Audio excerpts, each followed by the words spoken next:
Assalamualaikum warahmatullahi wabarakatuh. Melihat kejadian yang sedang hype atau booming akhir-akhir ini, seperti larangan hijab di India, lalu rencana invasi Rusia terhadap Ukraina, dan kasus JHT atau jaminan hari tua yang bisa dicarikan umur 56 tahun, membuat kita merasa sedih. Memang banyak sekali kasus, tapi karena waktu yang tidak banyak, maka kita bahas kasus-kasus terutama penting, tapi semoga ini mewakili banyak kasus yang ada, yaitu pada kasus pelarangan musim hijab di India. Ialah suatu diskriminasi yang dilakukan oleh kelompok tertentu yang itu menyakitkan, membuat menyinggung rasis antara umat beragama, menyinggung SAR antar umat agama, di mana itu sangat keterlaluan, dan masyarakat ataupun para siswa tidak boleh sekolah jika menggunakan hijab. Padahal hal tersebut dilindungi oleh undang-undang dari zaman dahulu. Karena zaman dulu tidak ada larangan seperti ini, kok baru-baru ini tiba-tiba ada gitu. Mereka tidak menghargai kebebasan berkeyakinan antar sesama warga negaranya. Sangat disayangkan sekali. Dan kasus ini kita bersyukur negara kita bisa menggunakan hijab dengan leluasa tanpa larangan sama sekali. Tapi di sana mereka butuh perjuangan, bahkan mereka harus rela berkonfrontasi dengan kelompok seperti itu yang intoleran dan tidak mengindahkan peraturan bagi warga yang berbeda agama. Namun ada juga seorang ayah yang anaknya dilarang bersekolah karena menggunakan hijab sampai ia rela keluar dari sekolah, tidak mendapat pendidikan. Betapa sedihnya seorang keluarga yang anaknya dilarang untuk sekolah gara-gara menggunakan hijab, sampai dia rela keluar dari sekolah. Bayangkan kalau tidak sekolah lalu dia gabung ke komunitas yang merusak, dia gabung ke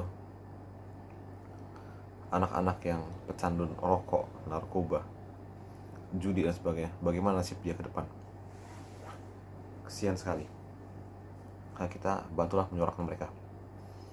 Karena kita beruntung kita hidup dalam kondisi yang damai. Bagaimana suatu saat kita yang merasakan kondisi seperti itu dan mereka ataupun orang lain tidak ada yang memperjuangkannya, bagaimana rasanya? Maka kita akan semakin terdiskriminasi, bahkan terpojok, bahkan bisa tersiksa ataupun terkekang, membuat kita tidak bisa beragama dengan baik. Yang kedua ialah kasus invasi di Rusia terhadap Ukraina, yang kita bisa lihat sendiri bahwa pengepungan ini terjadi sudah sangat melebar gitu, sampai lokasi yang berbatasan antara Ukraina dan Rusia itu dikepung, disiapkan oleh pasukan sampai lokasi ke Belarusia, karena Belarusia jelas membela Rusia.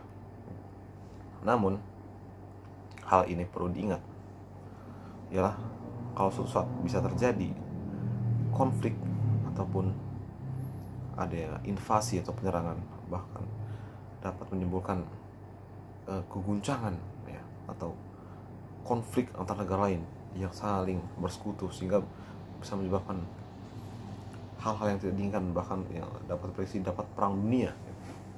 Sangat mengerikan. Lalu yang ketiga,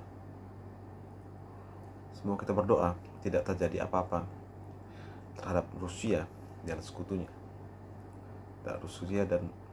sehingga terjadi perdamaian, tidak ada perang. Amin. Lalu kasus JHT atau jaminan hari tua yang bisa dicarikan umur 56 tahun.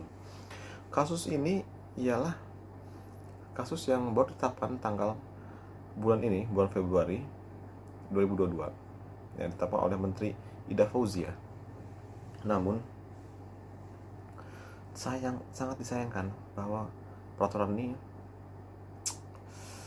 menyinggung perasaan umat, perasaan para buruh, sehingga mereka tidak bisa mencairkan kalau umur mereka belum 56 tahun. Sedangkan bagaimana kalau mereka mengalami pensiun dini, ya, lalu mereka mengalami catat ataupun meninggal sebelum umur 56 tahun, apakah bisa mengambil dana jaminan hari tua tersebut? Kan tidak bisa. Untuk itu memang kita tidak akan sibuk mengkritik, tidak.